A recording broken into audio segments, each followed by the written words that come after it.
Viral pria tantang TNI polisi hingga lontarkan makian ke Presiden Prabowo Subianto.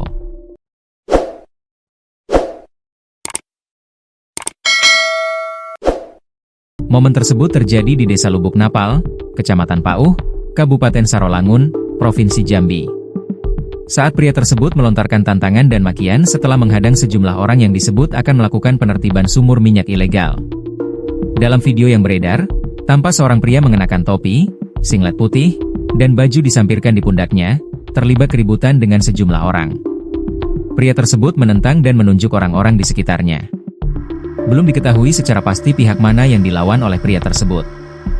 Namun, berdasarkan keterangan video yang diunggah oleh akun Instagram.com.id, pria itu menentang utusan dari Pertamina dan pemerintah yang akan melakukan legalisasi pengeboran minyak di Desa Lubuk Napal. Dalam video tersebut, pria itu terdengar sangat vokal dan menantang semua orang yang berada di hadapannya. Ia bahkan menyebut tidak takut kepada aparat keamanan, termasuk TNI dan Polri.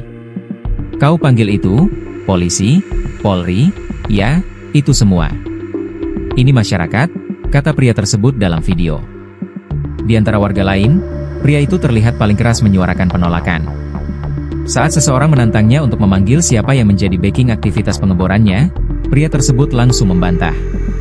"Kamu panggil backinganmu," ujar pria lain dalam video. "Apo? Gak ado yang backing kok, gak ado yang backing. Aku selama 455 tahun, gak ada koordinasi," jawab pria tersebut. Ia bahkan kembali menegaskan tidak takut kepada siapapun, termasuk menyebut nama Presiden RI dan melontarkan makian.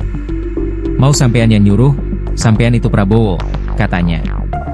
Makian terhadap Presiden RI diulanginya 2 kali, sambil menyatakan siap hancur melawan siapapun. "Rekam, biar aku tenar bang, sekali-kali tenar. Kok, ini, masyarakat yang melawan bang, siap hancur," ujarnya. Menanggapi video tersebut, Kompas. Ko mengonfirmasi Kapolres Sarolangun AKBP Budi Prasetya. Budi menyebut, hingga saat ini pihaknya belum mengetahui siapa pria dalam video tersebut, termasuk pihak yang disebut akan melakukan penertiban. "Tidak ada laporan kalau anggota kita yang melakukan penertiban," kata Budi melalui pesan WhatsApp, Senin, 19 Mei 2025. Ketika ditanya lebih lanjut apakah polisi sudah mengetahui secara pasti adanya penertiban seperti dalam video tersebut, Budi kembali menjawab singkat, "Belum," tutupnya. Sementara itu, Kompas.com masih berupaya mengonfirmasi informasi ini kepada pihak Pertamina serta kepala desa setempat.